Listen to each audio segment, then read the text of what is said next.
and the right to exchange it for freely usable currencies. Through this, the SDR plays an important role in providing liquidity to the global economic system.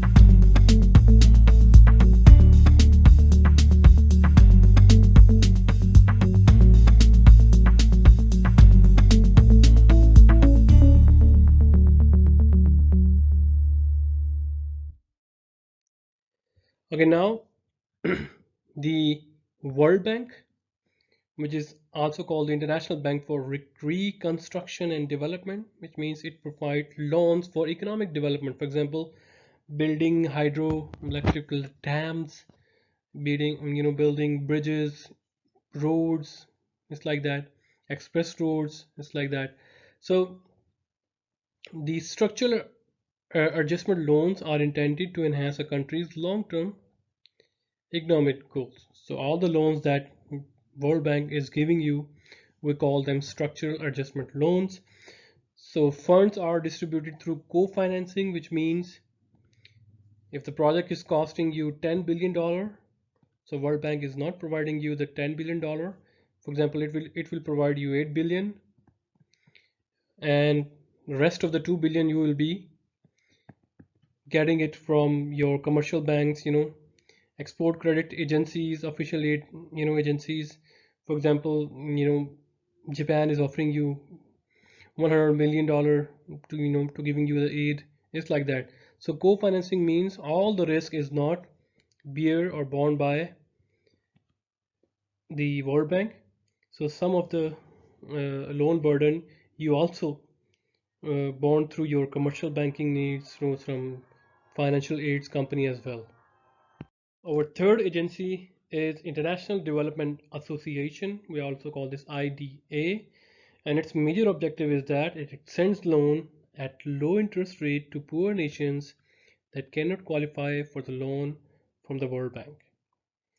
So in the World Bank, which kind of countries qualify for the grants from the loan grants from World Bank? There are certain criteria. So those nations who are not in that criteria, or who are very poor nations whose political stability is not very good, you can say, like right now, like Libya, like Bahrain, because, and also Sudan, there is outrage over there, and also in Venezuela. These kind of countries, they are not qualified in right now in World Bank. So in order to promote their infrastructure and the needs, the country is given options to ask loan from IDA. So for example, if they apply loan from World Bank, its credit risk is very high.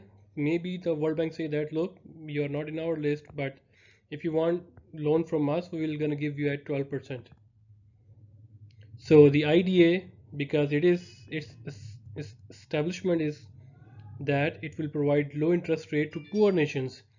So the IDA say that, okay, come to us and we will give you at 10% interest rate.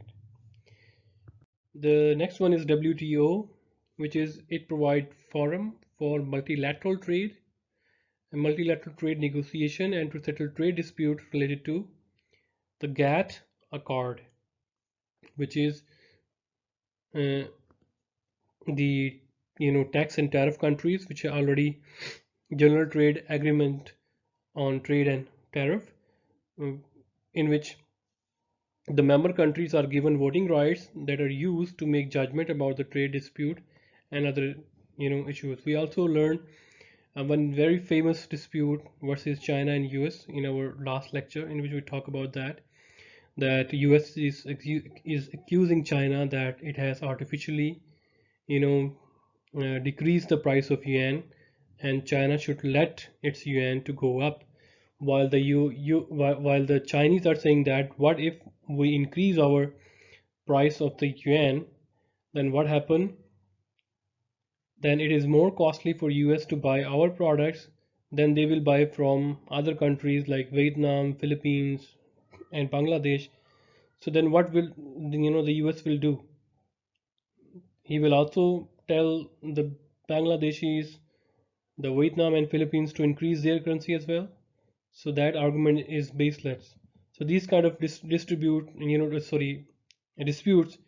they go into WTO, and we talk about that. So those countries who already signed on the WTO, World Trade Organization agreements, so their disputes are going to be heard on this forum as well.